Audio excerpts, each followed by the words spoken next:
Sixième vidéo du challenge 90 jours pour changer ton état d'esprit. On est ensemble pendant les 3 prochains mois pour modifier ton état d'esprit et passer d'un état d'esprit fixe à un état d'esprit de croissance qui va te permettre d'atteindre tous tes objectifs. Et aujourd'hui, j'ai envie de te parler du pourquoi.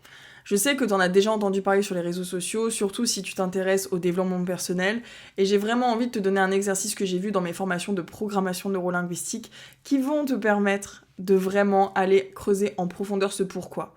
Parce que c'est facile de savoir pourquoi tu veux perdre du poids, tu veux te sentir en confiance, mieux dans ta peau, mieux dans tes baskets, pourquoi tu veux plus d'argent sur ton compte bancaire pour pouvoir être libre, pour pouvoir dépenser sans compter, épargner, te sécuriser, etc. Pourquoi tu veux avoir de meilleures relations pour être mieux au quotidien, vivre des expériences incroyables, être entouré de personnes qui ont les mêmes valeurs que toi. Bref, tout ça c'est des pourquoi, on va dire, de surface, et le but aujourd'hui c'est que tu ailles vraiment en profondeur. Et je vais te donner un exemple du livre L'effet cumulé de Darren Hardy pour expliquer la notion de pourquoi si tu ne le sais pas, et un exercice pour arriver à creuser. Et c'est très simple. Alors pour expliquer l'importance du pourquoi, c'est la raison ultime pour laquelle tu as envie d'atteindre certains objectifs. Et en fait, à partir du moment où tu connectes à ton pourquoi, tu deviens inatteignable. Parce que ça vient tellement toucher une corde sensible chez toi, tellement quelque chose de profond, que ton cerveau va vraiment se mettre en mode chercher des solutions pour atteindre ton objectif. Parce que c'est tellement important pour toi, mais il s'agit de connecter à ça. Et je vais te donner un exemple tiré du livre de Darren Hardy, L'effet cumulé, que je t'invite vraiment à lire. Dans la description, j'ai une base de données de tous les livres de développement personnel que j'ai lus ces dernières années. Je la mets à jour régulièrement avec des livres, des podcasts, des méditations, des vidéos YouTube. C'est gratuit, donc regarde dans le lien en barre d'infos et tu vas avoir accès à ça gratuitement. Donc pour l'exemple, imagine une planche de 100 mètres de long et 25 cm de large posée au sol.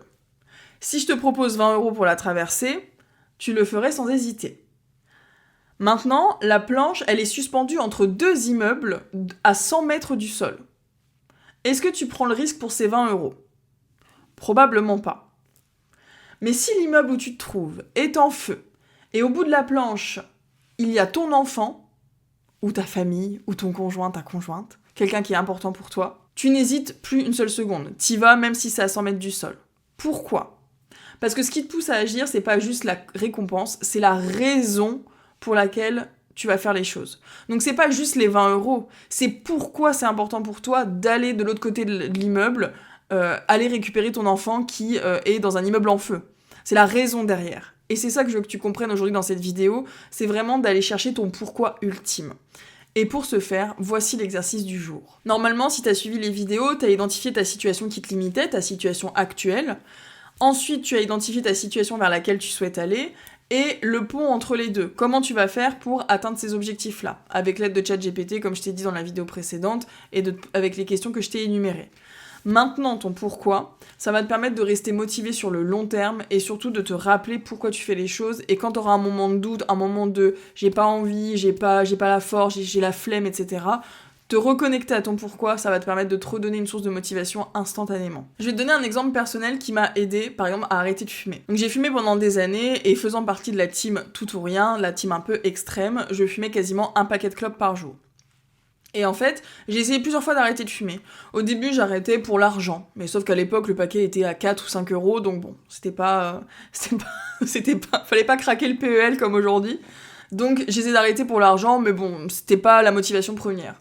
Ensuite, j'essayais d'arrêter parce que ça me saoulait d'être dépendante de ça, mais finalement, tous les lundis, je reprenais. Alors à chaque fois, je me disais, le lundi, j'arrête, et puis le lundi d'après, je refumais une cigarette, j'empruntais une clope, etc. J'ai réussi à arrêter quelques jours quand j'avais des angines. Par exemple, je faisais 2 angines par an, par hiver, une angine rouge, une angine blanche, et à chaque fois, je me disais, bon allez, cette fois, c'est la bonne, j'arrête de fumer, et techniquement, je ne pouvais pas fumer tellement j'avais la gorge en feu, donc j'ai arrêté de fumer 2 jours, 2-3 jours le temps de mon angine, et je me disais, bon bah je vais continuer sur ma lancée, je vais profiter de cette angine pour arrêter de fumer. Ça n'a jamais fonctionné, j'ai arrêté au mieux une semaine, ce qui était déjà un gros exploit pour moi, parce que j'étais vraiment une très grosse fumeuse, et à un moment j'ai réussi à arrêter 6 mois en 2016, et j'ai repris bêtement parce que je pensais que je n'étais plus dépendante, donc j'ai tiré une taffe sur une clope de quelqu'un, et puis ça a été la descente aux enfers. Le jour où j'ai réussi à arrêter de fumer, c'est quand vraiment j'ai eu ce déclic inconscient où je me suis dit, et vraiment je me le suis dit tel quel, je me suis dit, mais là en fait, J'ai 20 ans, ça n'a aucune conséquence de fumer un paquet de clopes par jour, puisque factuellement j'ai pas de problème de santé, j'ai pas de cancer des poumons, ça va niveau santé. Par contre, si je continue comme ça encore des années, potentiellement, dans 30 ans, 20 ans, à 40, 50, 60 ans, je peux avoir un cancer, je peux avoir une peau horrible, je peux avoir des problèmes de santé, et en fait, ce jour-là, le jour où je paierai le prix de cette inconscience-là dans ma jeunesse, je vais avoir le seum de ouf. Vraiment, je vais avoir un seum, je vais regretter.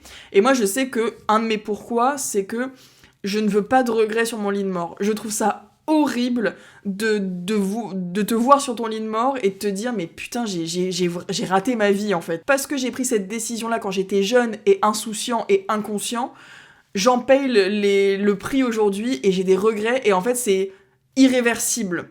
Et ça, pour moi, c'est horrible. Et je me rappelle que je me suis fait cette réflexion à 20 ans, et 3 jours après, je fumais ma dernière clope en soirée à 5h du matin, et je me suis vraiment dit, je ne rachèterai pas de cigarettes, et je n'ai pas racheté de cigarettes depuis le 17 décembre 2017. Donc j'ai arrêté il y a 7-8 ans. 7 ans et demi. Et je suis très fière, très contente, et vraiment maintenant ça ne fait tellement plus partie de ma vie que j'ai oublié même que j'étais une ancienne fumeuse, une ancienne grosse fumeuse avant, et parce que j'avais connecté à ce pourquoi, qui était l'aspect regret et l'aspect santé. Et le pourquoi, en fait, tu peux le trouver. Donc moi, j'ai eu un déclic inconscient et je le conscientise aujourd'hui avec du recul et parce que je suis formée en PNL, donc j'ai compris le mécanisme par lequel j'étais passée à ce moment-là. Mais là, je te donne un exercice où vraiment, tu vas pouvoir creuser et trouver ton pourquoi tout de suite, sans avoir besoin de déclic inconscient. Consciemment, tu vas te demander pourquoi c'est important pour moi d'atteindre cet objectif. Pourquoi c'est important pour moi de perdre du poids? Pourquoi c'est important pour moi de gagner plus d'argent? Pourquoi c'est important pour moi d'avoir une meilleure relation avec mon conjoint? Tu vas trouver une raison, ça va être une raison simple, j'ai envie de perdre du poids pour me sentir bien dans ma peau. Ok. Pourquoi c'est important pour toi de te sentir bien dans ta peau? Et là, tu vas creuser. C'est important pour moi de me sentir bien dans ma peau parce que si je me sens bien dans ma peau, du coup, je porte les fringues que je veux. Pourquoi c'est important pour toi de porter les fringues que tu veux? Parce que comme ça, au moins, ça me permet de pas être dans un mal-être quand je suis devant mon placard. Ok. Pourquoi c'est important pour toi de ne pas être dans un mal-être devant ton placard? Parce qu'en fait, j'ai envie de m'habiller comme je veux, j'ai envie de m'habiller plus féminin, comme je veux, j'ai plus envie de me poser la question, je veux me libérer de la charge mentale. Pourquoi c'est important pour toi? Parce que si je me libère de la charge mentale, du coup, je suis moins stressée. Pourquoi c'est important pour toi d'être moins stressée? Si je suis moins stressée, du coup, je suis plus rayonnante. Et pourquoi c'est important pour toi d'être plus rayonnante? Qu'est-ce que ça te permet? Ça me permet d'être une meilleure maman, d'être une meilleure conjointe, d'être une meilleure amante, d'être mieux avec moi-même, de m'aimer, etc. Pourquoi c'est important pour toi de t'aimer? Parce que si je m'aime, je suis foncièrement alignée avec moi-même et ça me permet vraiment d'être bien avec moi au quotidien. Je suis toute seule dans mon corps et j'ai besoin de me sentir bien. Ok, et pourquoi c'est important pour toi? Pourquoi c'est important pour toi, etc. Et en gros, tu vas aller creuser à ce niveau-là jusqu'à toucher le pourquoi ultime. Ton pourquoi où tu sens que quand t'es connecté avec ça, limite, t'as des larmes de frissons, t'as des frissons, t'as des larmes de gratitude qui viennent où tu te dis mais putain, c'est tellement important pour moi d'atteindre ça, c'est impossible pour moi de ne pas l'atteindre parce que c'est trop important pour moi. Et en fait, à ce moment-là, tu connectes à une valeur très haute. Et à partir du moment où tu connectes à une valeur haute, comme dans l'exemple de la planche où tu vas aller chercher ton enfant, c'est une valeur haute, si t'es une maman ou un papa, vraiment ton enfant il est dans l'immeuble en face en feu, tu te poses même pas la question, tu t'en fous des 20 balles, c'est juste, là t'as besoin d'aller chercher ton enfant, c'est viscéral pour toi. Et là, fais la même chose avec cet exercice-là. Que ce soit dans tes objectifs, du coup, après avoir identifié ta situation actuelle et ta situation désirée. Voilà pour l'exercice du jour, pose-toi avec cet exercice, réfléchis vraiment et va vraiment connecter dans le corps. C'est important que tu sortes du mental, je le dis parce que je sais que beaucoup de personnes qui me suivent sont comme moi, beaucoup dans le mental, à cogiter, à rester dans la tête. Reconnecte-toi au corps, va toucher dans ton cœur en fait, va vraiment ressentir pourquoi c'est important pour toi, pourquoi c'est limite ta mission de vie en fait, pourquoi ça te connecte à vraiment plus grand que toi, quel sens ça a pour toi d'atteindre cet objectif-là. Dis-moi dans les commentaires ton pourquoi, ça m'intéresse. Et si t'as des questions, n'hésite surtout pas. Abonne-toi pour suivre le challenge de 90 jours. On est ensemble pendant 3 mois et je peux te dire qu'on va tout dépoter. Si à la fin, cet été, je peux te dire qu'au mois d'août, tes potes, ta famille vont te dire « Mais qu'est-ce que tu as fait pour avoir cet état d'esprit et comment tu as fait pour atteindre tous tes objectifs ?» Et tu diras « Oh, il y a une petite meuf sur YouTube là qui a fait un petit challenge de 90 jours, c'était pas mal. » Voilà, je te dis à demain dans la prochaine vidéo.